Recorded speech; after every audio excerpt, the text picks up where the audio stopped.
50 pounds of food from 16 square feet sounds impossible until you run the numbers. 16 square feet is a 4x4 raised bed.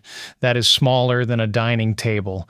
Most gardeners would look at that space and assume they could grow a few tomatoes, maybe some herbs, and call it decorative. But a 4x4 bed managed as a production system with vertical growing, succession planting, and crops selected for yield instead of variety can produce 50 pounds or more of real food across a single season. Not microgreens, not garnishes, pounds of tomatoes, beans, peppers, cucumbers, lettuce, and herbs that actually feed you. The difference between a bed that produces 10 pounds and one that produces 50 is not the soil, the sun, or the size. It is the layout and the timing. Every decision in this bed is made based on one question.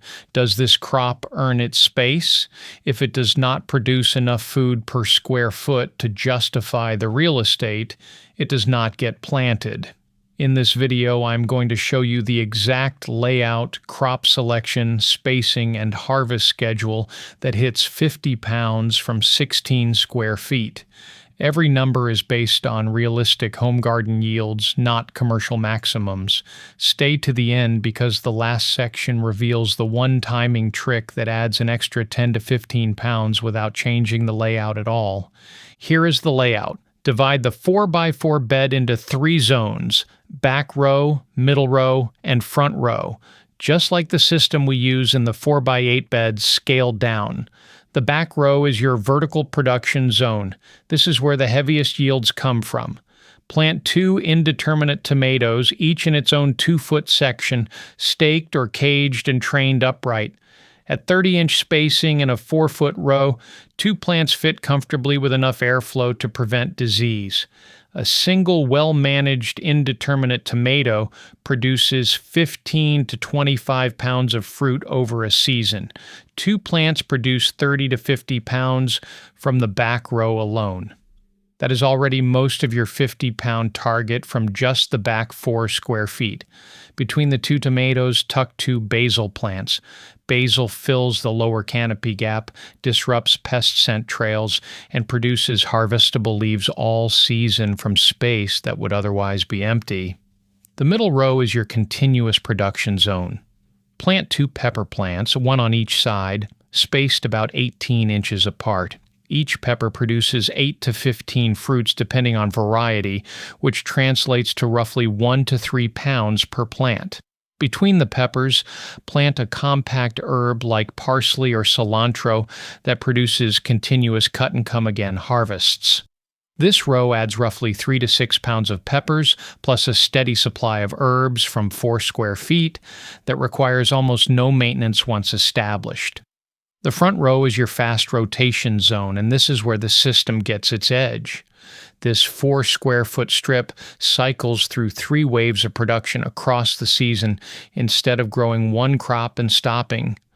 Wave 1 starts 4 to 6 weeks before your last frost. Sow lettuce across the front row at 2 to 3 inch spacing with radish seeds scattered between them. Radishes are ready in 25 to 30 days. Pull them and eat them while the lettuce continues growing. Lettuce harvested as cut and come again produces for 4 to 6 weeks.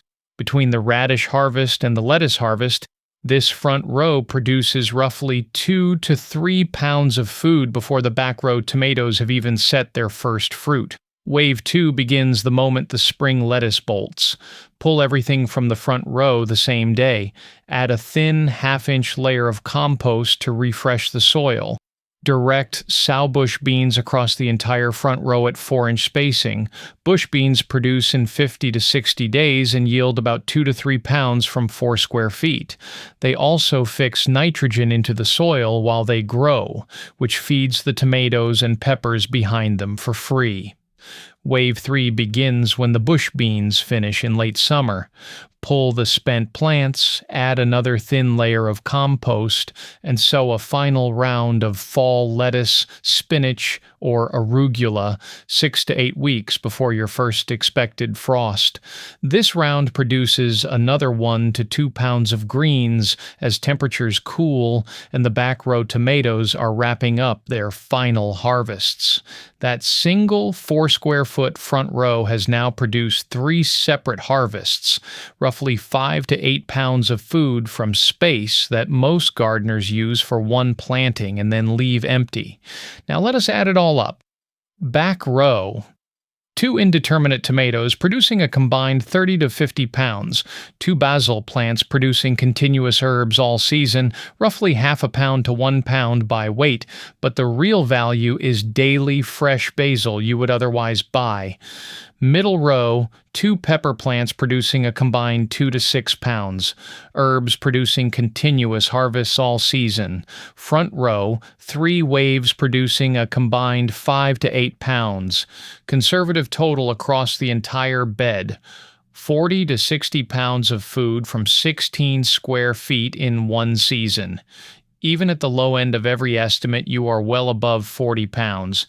At the high end, with strong tomato production, you can push past 60, and that is from a bed you can reach across with both arms. The key to hitting the high end of these numbers is 3 things. First, water consistently. Containers and small beds dry out faster than large gardens. Check moisture at 2 to 3 inches deep every day during summer. A drip line on a morning timer eliminates this as a variable entirely. Second, feed the soil between waves. That ½ inch of compost between each front row transition is not optional. Without it, production drops noticeably by the 3rd wave because the soil has been feeding crops nonstop for months. 5 minutes of spreading compost between plantings keeps the system productive from first planting through last harvest. Third, harvest on time. Every oversized zucchini left on a plant or overripe tomato left on a vine signals the plant to slow production. Pick tomatoes when they are fully colored. Pick beans when pods are firm but seeds have not swollen. Pick lettuce leaves at 4 to 5 inches. Timely harvesting keeps every plant in production mode instead of letting it wind down early. Now here is the timing trick I promised. The one that adds 10 to 15 pounds without changing the layout. It is a spring pea trellis on the back row before the tomatoes go in. Peas tolerate cold soil and can be planted 4 to 6 weeks before your last frost, the same time your front row lettuce and radishes go in. Push a small temporary trellis into the back row and sow peas at the base. Peas climb 3 to 5 feet, produce pods in late spring, and finish before summer heat arrives. You harvest the peas, pull the trellis, and plant your tomato transplants in the same spot once soil is consistently warm. That early pea harvest adds 2 to 4 pounds of food from the back row during weeks when the space would otherwise be sitting empty waiting for tomato planting conditions. And because peas fix nitrogen, the soil they leave behind is pre-fertilized for the tomatoes that follow them. Your tomatoes go into nitrogen-rich soil without any additional amendment. That spring pea to summer tomato handoff on the same back row trellis spot is the single highest value timing trick in small space gardening. It turns dead preseason weeks into productive weeks, and it improves the soil for the main crop at the same time. With this addition, the bed's total season yield pushes from 40 to 60 pounds into the 50 to 65 pound range, all from 16 square feet. That is more food than many full-sized backyard gardens produce from 10 times the space, because those larger gardens are planted once, harvested once, and sit empty for half the year. This bed never stops. Spring peas and lettuce in March, tomatoes, peppers, and beans through summer, fall greens into October, every square foot producing, every month of the season working. If you want to see how this same system scales up to a larger bed, watch the 4x8 raised bed layout video next. Same 3-zone structure, same succession logic, twice the footprint, and roughly twice the output.